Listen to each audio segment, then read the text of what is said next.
Sir नेमकं काय गुन्हा उघडकीस आलेला आहे आणि किती आरोपी आहेत? काल रात्री जिल्हा गस्त पेट्रोलिंग करत असताना आपलं लोकल क्राईम ब्रांचचा प्रभारी अधिकारी संदीप पाटील मुक्ताईनगर एरिया खुराक अकोडा त्या एरियामध्ये पेट्रोलिंग करत होते.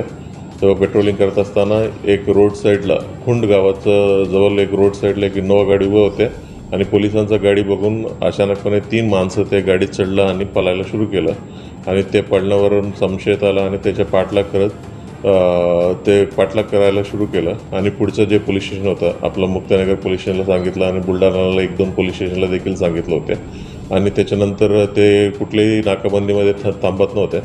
म्हणून पुढे अकोला जिल्ह्यामध्ये सांगण्यात आलं होते त्यांना नाकाबंदी लावायला किंवा एखादी मोठा गाडी वगैरे लावायला. त्यांनी एक चांगला ट्रक वगैरे त्यांनी रोडवरती उभा केला आणि ते इनोवा गाडीनं थांबवलं आणि इनोवा गाडी कुठे पुढे जाणार त्या शक्य नव्हतं म्हणून त्यांनी रिव्हर्स घेताना ते रोडचं खाली आले होते.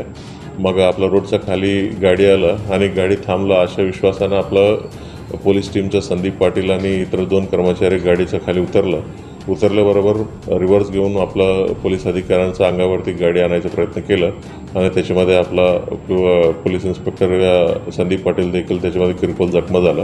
मग त्यामधला 6 आरोपी होता. 6 आरोपींपैकी एक आरोपी अरबाज खान यांना जागेवरच पकडण्यात आलं आणि बाकी 5 आरोपी जागेवरून पळून गेले होते आणि अजून एक आरोपी होता त्यांचा अफजल सय्यद यांना देखील आत्ता 2 तासापूर्वी अकोला जिल्ह्यामधून पकडण्यात आलं आणि या गाडीमध्ये एक बैल चोरी केलेला बैल मुक्ताईनगर पोलीस हद्दीमधूनच चोरी केलेला बैल एक सापडला आणि त्याच्यानंतर एक तलवार, एक गुप्ती, एक चाकू, एक लोखंडी राड आणि त्याच्यानंतर दोरी, कपडे अशा सर्व गोष्टी त्या गाडीमध्ये जप्त करण्यात आलेल्या आहेत. ह्याच्यापूर्वी 3 बैल चोरीचेच गुन्हे त्याच्या विरोधात या आरोपींच्या विरोधात दाखल आहे आणि आत्ता त्यांच्या एक अकोला जिल्ह्यामधलं एक बैल चोरीचा गुन्हे, एक बुलढाणा जिल्ह्यातलं बैल चोरीचे गुन्हे आणि जळगाव जिल्ह्यातलं 3 बैल चोरीतले गुन्हे या आरोपींकडून उघडकीस करण्यात आलेला आहे.